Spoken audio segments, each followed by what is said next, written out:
no mercado tradicional, a análise é feita com balanços trimestrais. Como que a gente avalia o mercado de cripto, por exemplo? Legal. Aí, então, ele adivinhou aí um pouco o nosso próximo tópico, né? Como a gente faz a análise? Primeira coisa, pessoal, análise fundamentalista é algo sistemático e pragmático. Então, toda hora eu escuto, pô, você gosta de tal ativo, você não gosta de tal ativo. Não.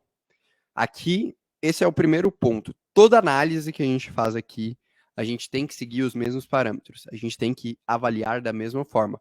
E esse é um dos pontos essenciais para a gente não gerar viés, não gerar uma análise que não seja coerente com o que está acontecendo no mercado. Segunda, não há sentimentos. Aqui é 100% visão racional do mercado. E terceira, a gente tem que entender a diferença entre sinal e ruído. E isso talvez vai ser o ponto que vai dificultar ainda mais a análise, mas isso é para a quarta aula. Então todo mundo fica atento na quarta aula, porque na quarta aula eu vou explicar para vocês como o mercado te engana na maioria das vezes, beleza?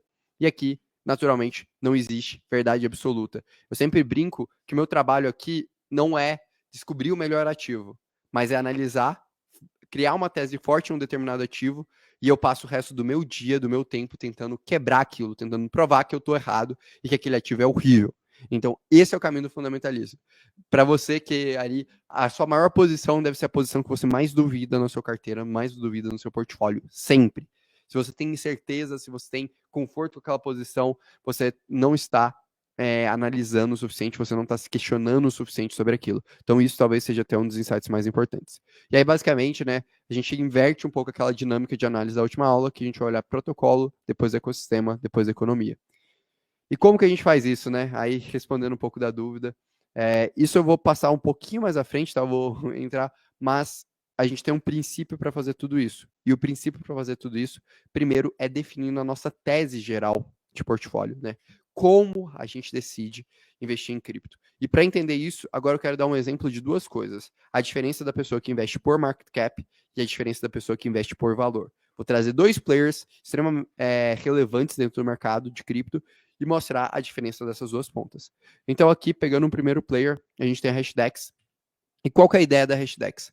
A Hashdex não é uma casa, um time de análise que está buscando ali encontrar os melhores ativos. Eles estão supondo que esses parâmetros, né, de liquidez e de segurança são o suficiente. E os maiores ativos, naturalmente, são os melhores. Essa é a suposição inicial que a Hashdex está fazendo. E aí, por isso que, por exemplo, ela tem um ranking como esse, que é baseado em valor de mercado. Aqui, ó, percebam que o peso que eles calculam é valor de mercado. Por isso, por exemplo, aqui, que o Bitcoin tem ali 70% do índice. Qual que é o resultado prático disso? Naturalmente, ele acompanha ali o que ele considera ter maior valor de mercado. Então, por exemplo, se o Bitcoin é a maior parte do mercado cripto, o índice, o NCI, vai acompanhar a maior parte do mercado de cripto. Em contrapartida, se a gente tem um ativo, por exemplo, que gere mais valor que o Bitcoin e esteja crescendo em meio a esse momento de mercado, o índice não vai capturar. Vou dar o exemplo de Ethereum. Perceba aqui, ó, como a pessoa que investiu em Ethereum teve uma performance muito superior à pessoa que apenas investiu por valor de mercado. Aqui, ó, esse gap entre esses dois é o que, por exemplo, a gente no Mercúrio vai buscar arbitrar, vai buscar encontrar. Então, essa é a diferença de você investir por valor, investir por market cap. Então, o que os fundamentalistas, o que nós aqui dessa live estamos buscando hoje? A gente está buscando ativos baratos e ativos com bons fundamentos. É isso que a gente está buscando. Essencialmente, é isso. E aí, vou dar um exemplo de como a gente descobre isso.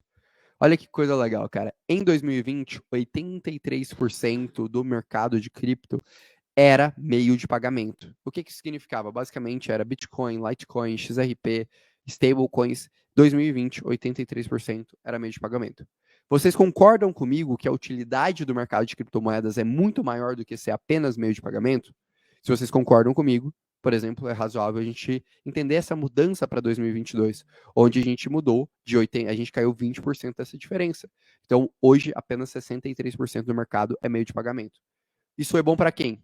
Foi bom para quem investiu em Ethereum, quem investiu em Solana, quem investiu em Polkadot, quem investiu, por exemplo, em DeFi, que todas as outras aplicações diferentes de meio de pagamento. Essas cresceram. Isso daqui é buscar simetria. Então a gente vai olhar para o mercado e vai buscar entender um pouco isso. Vou dar um outro exemplo. Quem aqui entrou no mercado de cripto, eu aposto todas as minhas fichas que vocês escutaram que só existia Bitcoin, que o Bitcoin era o ativo mais relevante do mercado e você não deveria investir em outra coisa que não Bitcoin.